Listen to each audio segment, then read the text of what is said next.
Heriberto Lazcano, también conocido como el Lasca o Z3, fue el líder de una organización delictiva que causó estragos en México. Nació en 1974 en Hidalgo y se convirtió en uno de los individuos más temidos del país. En 1991, a los 17 años, se unió a la infantería del ejército mexicano, donde se destacó por su habilidad y destreza, llegando a formar parte de una unidad de élite. Sin embargo, en marzo de 1998, decidió abandonar el ejército para unirse a los Zetas, el brazo armado de una conocida organización delictiva. Quédate porque en el video de hoy veremos la historia de este hombre. Pero antes deja un like y suscríbete para más videos como estos. Ahora sí, empecemos. La crueldad de Lazcano era notoria. Según testimonios, tenía animales salvajes en una de sus propiedades, a los que arrojaba a algunas de sus víctimas. Su llegada a la organización marcó un antes y un después en el crimen organizado en México. Fue el responsable de algunos de los actos más atroces, incluyendo la matanza de 72 migrantes y la masacre del Casino Royal, donde murieron 52 personas, incluyendo una mujer embarazada. Incluso dentro de su propia organización, los castigos eran extremadamente severos, como en el caso de un traidor que fue atado a un árbol, le destrozaron las piernas y lo dejaron morir desangrado. El fin de Lazcano llegó el domingo 7 de octubre, cerca de un campo de béisbol en Coligüe, El Progreso. Las autoridades recibieron información sobre la presencia de hombres armados en el lugar.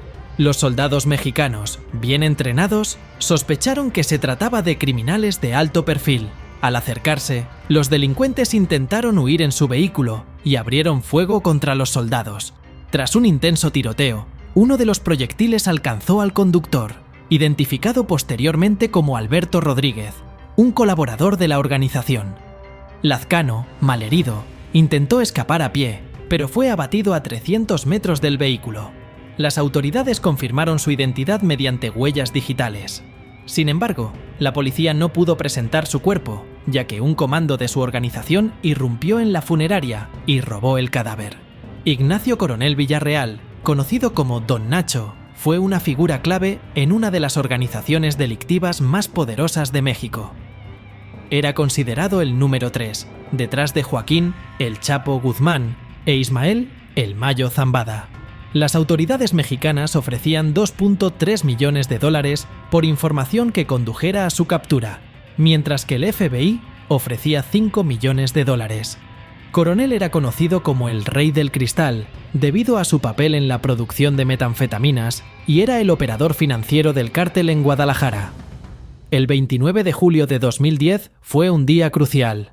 Un operativo conjunto de la Marina y el Ejército lo acorraló en Guadalajara. La operación, que involucró a 150 elementos, comenzó alrededor de las 13 horas en 2 casas en una zona exclusiva de la ciudad. Al verse rodeado, Coronel disparó contra las fuerzas de seguridad. Intentó escapar rompiendo un ventanal, pero al no lograrlo, regresó al interior de la casa y en un tiroteo mató a un soldado e hirió gravemente a otro. Finalmente, fue abatido por disparos de escopeta, muriendo en las escaleras de la casa. Nazario Moreno González, conocido como El Chayo, fue el fundador de 2 organizaciones delictivas, la Familia Michoacana y los Caballeros Templarios. Se reportó su muerte en 2010 tras un enfrentamiento con fuerzas militares, pero los rumores sobre su supervivencia persistieron.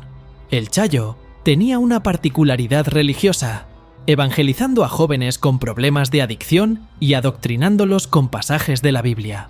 Los rehabilitaba mediante rezos, entrenamientos físicos y prácticas de tiro, para luego incorporarlos a su organización como sicarios. El Chayo era un líder carismático pero violento. Meditaba y predicaba tanto como cometía actos de violencia. Obligaba a sus seguidores a cometer actos de canibalismo como parte de su iniciación. Escribió un libro titulado Pensamientos, que se distribuía como una Biblia entre sus seguidores. En marzo de 2014 se confirmó que El Chayo seguía vivo y fue localizado en la Sierra de Tumbiscatillo, Michoacán.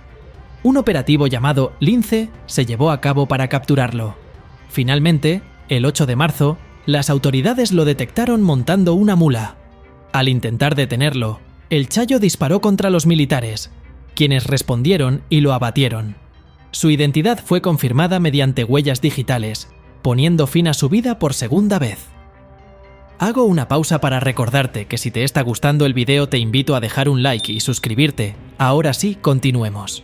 Amado Carrillo Fuentes, conocido como el Señor de los Cielos, fue uno de los narcotraficantes más poderosos de México. Heredó el liderazgo del Cártel de Juárez tras la muerte de su mentor, Rafael Aguilar Guajardo. Carrillo se ganó su apodo debido a su flota de aviones utilizada para transportar drogas. Era conocido por su astucia y capacidad para eludir a las autoridades.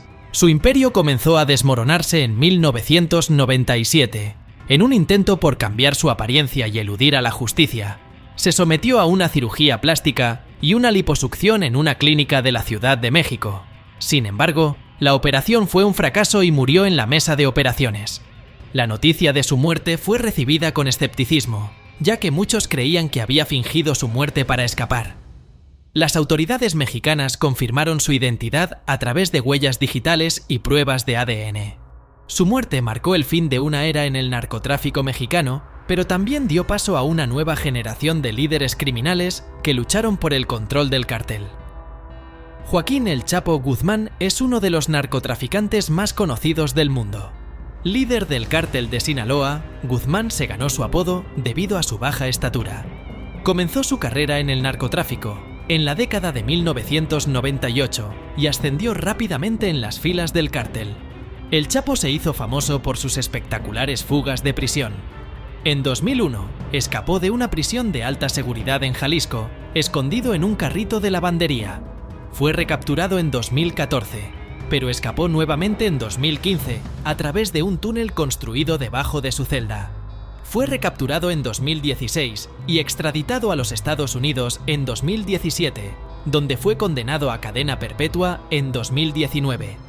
El juicio de El Chapo reveló los detalles de su vida criminal, incluyendo su papel en la organización de operaciones de tráfico de drogas, sobornos a funcionarios y actos de violencia extrema. A pesar de su encarcelamiento, el Cártel de Sinaloa sigue siendo una de las organizaciones delictivas más poderosas del mundo. Miguel Ángel Félix Gallardo, conocido con el apodo de El Padrino, es ampliamente reconocido como una de las figuras más influyentes en la historia del narcotráfico en México. Su legado se cimenta como fundador del infame Cártel de Guadalajara, una de las primeras y más poderosas organizaciones delictivas en establecer lazos con los cárteles colombianos para el tráfico de cocaína hacia los Estados Unidos. En la década de 1980, el Cártel de Guadalajara alcanzó un poderío sin precedentes en el mundo del crimen organizado en México. Bajo el liderazgo de Félix Gallardo, la organización controlaba la mayor parte del flujo de drogas hacia los Estados Unidos, convirtiéndose en un imperio del narcotráfico que desafió a las autoridades de ambos lados de la frontera. Este periodo dorado del cártel fue marcado por su habilidad para negociar y establecer alianzas estratégicas con los cárteles colombianos, quienes suministraban la cocaína que luego era distribuida por todo el territorio estadounidense. El asesinato del agente de la DEA, Enrique Kiki Camarena, en 1985, fue un punto de inflexión crucial para el Cártel de Guadalajara. Este brutal acto de violencia provocó una feroz reacción por parte de las autoridades estadounidenses y mexicanas. La presión se intensificó y llevó a una serie de operaciones que culminaron con la captura de Félix Gallardo en 1989. Este arresto no solo significó el fin de su libertad, sino también el principio del fin para el Cártel de Guadalajara, tal como se conocía. A pesar de su encarcelamiento, Félix Gallardo no perdió completamente su influencia en el mundo del narcotráfico. Desde la prisión, orquestó la fragmentación de su imperio en varias organizaciones más pequeñas, dando origen a los cárteles de Tijuana, Juárez y Sinaloa. Esta estrategia de división no solo aseguraba la continuidad de sus operaciones delictivas, sino que también marcaba el inicio de una nueva era en el narcotráfico mexicano. Los nuevos cárteles, aunque más fragmentados, demostraron ser igualmente peligrosos y efectivos en el control del tráfico de drogas. Y hasta acá el video de hoy. Recuerda dejar tu like si te ha gustado el video y suscríbete activando la campanita de notificaciones para que no te pierdas más videos como estos. Nosotros nos vemos en la próxima.